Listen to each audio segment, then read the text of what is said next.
Hello everyone, मैं प्रदीप कुमार आगाज IAS institute के यूट्यूब चैनल पर आप सभी का स्वागत करता हूं। तो आइए आज के इस वीडियो में हम लोग बात करने वाले हैं अंतर्राष्ट्रीय संबंध। अंतर्राष्ट्रीय संबंध से रिलेटेड यूपीएससी के प्रीलिम्स और मेंस के लिए आज के जितने भी मोस्ट इम्पोर्टेंट टॉपिक है हम आप लोगों के लिए लेकर आए हैं। तो चलिए देखते हैं।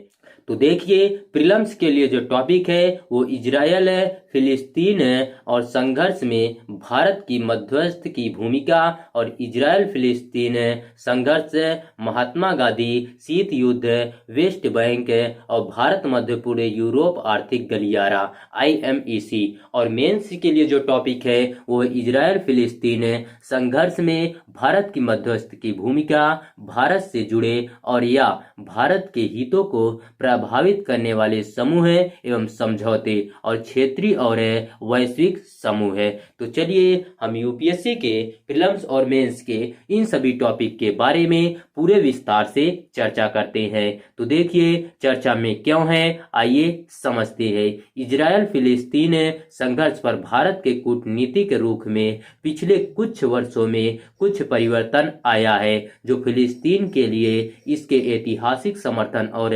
इजरायल के साथ इसके बढ़ते संबंधों के बीच एक संवेदनशील संतुलन को दर्शाता है। तो चलिए अब हम लोग इजरायल फिलिस्तीन संघर्ष पर भारत की नीति क्या है, आइए इसके बारे में जानते हैं। सबसे पहले हम लोग पृष्ठभूमि के बारे में समझते हैं। तो देखिए, ऐतिहासिक रूप से देखें तो इजरायल फिलिस्तीन संघर्ष पर भारत फिलिस्तीन का समर्थन रहा है। यह रुख है फिलिस्तीन में यहूदी राज्य के लिए महात्मा गांधी के विरोध है, भारत की बड़ी मुस्लिम आबादी और अरब देशों के साथ अच्छे संबंध बनाए रखने की आवश्यकता जैसे कारकों से प्रेरित था। फिलिस्तीन के संबंध में भारत के रुख पर अरब देशों, गुटनिरपेक्ष आंदोलन और संयुक्त राष्ट्र के बीच आम सहमति का प्रभाव था। जब फिलिस्तीन के विभाजन की योजना पर संयुक्त राष्ट्र में मतदान की चर्चा चल रही थी, तब भारत ने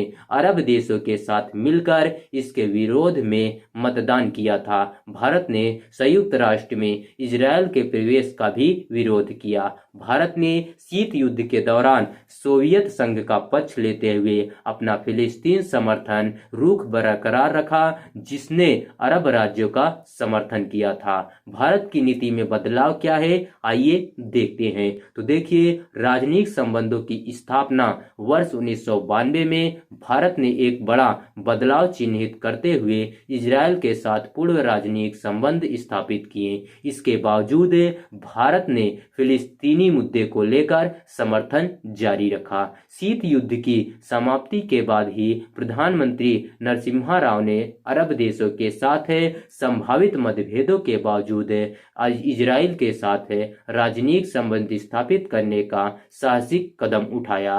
राष्ट्रीय हित में संतुलनवादी दृष्टिकोण भारत के राजनीतिक निर्णयों का मुख्य आधार राष्ट्रीय हित रहा है, जिसके लिए इजरायल के साथ मजबूत संबंध बनाए रखने, फिलिस्तीन का समर्थन करने तथा अरब देशों के साथ संबंध विकसित करने के बीच संतुलन बनाए रखने की आवश्यकता है। तो चलिए अब हम लोग वर्तमान नीति और कूटनीति के बारे में जानते हैं। सबसे पहले हम लोग राष्ट्रीय हित में इजरायल के साथ संबंध क्या है, आइए इसके बारे में जानते हैं। तो देखिए, हालिया कुछ वर्षों में इजरायल और भारत के संबंध काफी मजबूत हुए हैं, जिसमें व्यापार, प्रौद्योगिकी, रक्षा और आतंकवाद रोधी सहयोग जैसे विभिन्न क्षेत्र शामिल है। इजरायल के लिए भारत के समर्थन को सीमा पार आतंकवाद के खिलाफ उसकी लड़ाई की प्रतिक्रिया के रूप में देखा जाता है। हालांकि इजरायल और भारत की स्थितियों में काफी भिन्नता है। तो चलिए अब हम लोग फिलिस्तीन मुद्दे का समर्थन क्या है, आइए देखते हैं। तो देखिए, इजरायल के साथ संबंधों को मजबूत करने के लिए अतिरिक्त भारत ने फिलिस्तीन मुद्दे पर अपने समर्थन की पुष्टि की है। इजरायल फिलिस्तीन संघर्ष के बीच भारत ने फिलिस्तीनी शरणार्थियों के लिए संयुक्त राष्ट्र राहत एवं कार्य एजेंसी को $6.53 मिलियन अमेरिकी डॉलर का योगदान दिया गया है। भारत ने फिलिस्तीन के प्रभावित लोगों के लिए लगभग 6.5 टन चिकित्सा सहायता और 32 टन आपदा राहत सामग्री भी भेजी। तो चलिए अब हम लोग भारत द्वारा अपने रुख को संतुलित करना, आइए इसके बारे में जानते हैं। तो देखिए, वर्ष 2017 में भारतीय प्रधानमंत्री ने पहली बार इजराइल का दौरा किया और वर्ष 2018 में उन्होंने पहली बार फिलिस्तीन की आधिकारिक यात्रा की। वर्ष 2017 में भारत ने एक तरफा ही पूरे यरूशलेम को इजराइल की राजधानी घोषित करने के प्रयास के लिए अमेरिका और इजराइल के खिलाफ मतदान किया। भारत की नीति स्पष्ट है, वह आतंकवाद की निंदा करता है किंतु अंधाधुंध प्रतिशोधात्मक बमबारी का समर्थन नहीं करता है। तो चलिए अब हम लोग भारत का आधिकारिक रुख क्या है, आइए इसके बारे में जानते हैं। तो देखिए, इजराइल फिलिस्तीन संघर्ष पर भारत के आधिकारिक रुख में कोई परिवर्तन नहीं आया है। भारत इजराइल और फिलिस्तीन को अच्छे पड़ोसी देश के रूप में मानते हुए टू स्टेट सॉल्यूशन, इसका अर्थ है दो समुदायों के लोगों के लिए दो राज्यों की स्थापना करना, यानी यहूदी लोगों के लिए इजराइल और फिलिस्तीनी लोगों के लिए फिलिस्तीन की वकालत कर रहा है।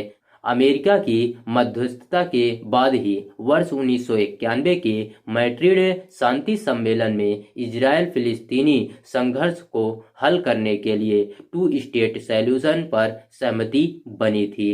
वर्ष 2018 में भारतीय प्रधानमंत्री की वेस्ट बैंक में रमल्ला की यात्रा इसका प्रमाण है। तो चलिए अब हम लोग इजराइल फिलिस्तीन संघर्ष का भारत पर संभावित प्रभाव क्या है, आइए इसके बारे में जानते हैं। सबसे पहले हम लोग इजराइल के साथ रक्षा सौदे पर प्रभाव क्या है, आइए इसके बारे में समझ लेते हैं। तो देखिए, रक्षा उपकरण खरीद और प्रौद्योगिकी सहयोग के रूप से भारत का इजराइल के साथ महत्वपूर्ण रक्षा संबंध है। इजराइल फिलिस्तीन संघर्ष के दौरान इस बात की संभावना है कि इजराइल अपनी सुरक्षा जरूरतों को अधिक प्राथमिकता दे सकता है, जिसका इन दोनों के बीच संबंधों पर भी प्रभाव पड़ सकता है। इजराइल भारत का सबसे अधिक सैन्य उपकरण आपूर्ति करता है। दोनों देशों के बीच लगभग 2.1 बिलियन अमेरिकी डॉलर का सैन्य कारोबार होता है। ऊर्जा सुरक्षा क्या है, आइए देखते हैं। तो देखिए, भारत कच्चे तेल के आयात के लिए मध्य पूर्व पर निर्भर है और इस क्षेत्र में कोई भी संघर्ष इनकी कीमतों पर परिणामतः भारत की अर्थव्यवस्था को प्रभावित कर सकती है।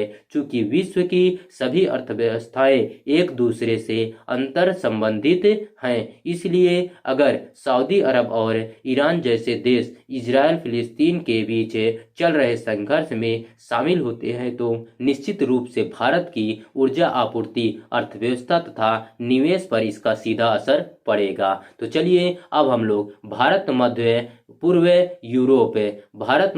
यूरोप आर्थिक गलियारा पर प्रभाव क्या है, आइए इसके बारे में जानते हैं। तो देखिए, भारत ने हाल ही में एक महत्वाकांक्षी बुनियादी ढांचा परियोजना के रूप में भारत मध्य पूर्व यूरोप आर्थिक गलियारे IMEC पर हस्ताक्षर किए, जिसका उद्देश्य शिपिंग और रेल नेटवर्क सहित विभिन्न परिवहन साधनों के माध्यम से भारत मध्य पूर्व तथा यूरोप को जोड़ना है। इस क्षेत्र में किसी भी प्रकार की अस्थिरता सुरक्षा संबंधी चुनौतियों को जन्म दे सकती है और IMEC के सुचारू संचालन को भी प्रभावित कर सकती है। इस संघर्ष में भारत के लिए रणनीतिक महत्व वाले क्षेत्र मध्य पूर्व की स्थिरता को प्रभावित करने की क्षमता है। संघर्ष बढ़ाने तथा स्थिति और खराब होने से इस क्षेत्र में भारत के हितों पर प्रभाव पड़ सकता है। आगे की राह क्या है, आइए देखते हैं। तो देखिए, इजराइल फिलिस्तीन संघर्ष की तीव्रता व गंभीरता को देखते हुए भारत टू स्टेट सॉल्यूशन के आधार पर शांतिपूर्ण समाधान को बढ़ावा दे सकता है।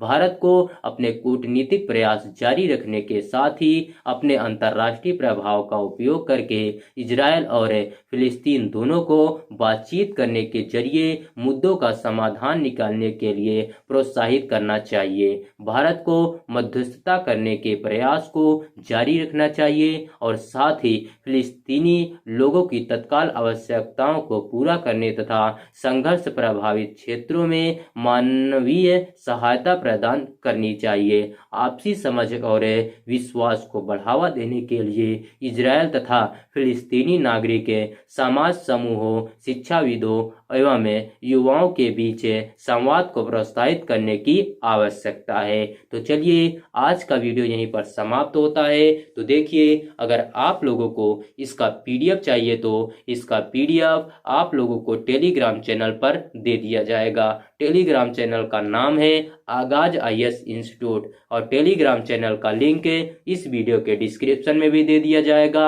आप यहां से भी जाकर टेलीग्राम चैनल को ज्वाइन कर सकते हैं और पीडीएफ डाउनलोड कर सकते हैं। तो चलिए अब हम लोग मिलते हैं नेक्स्ट वीडियो में। धन्यवाद।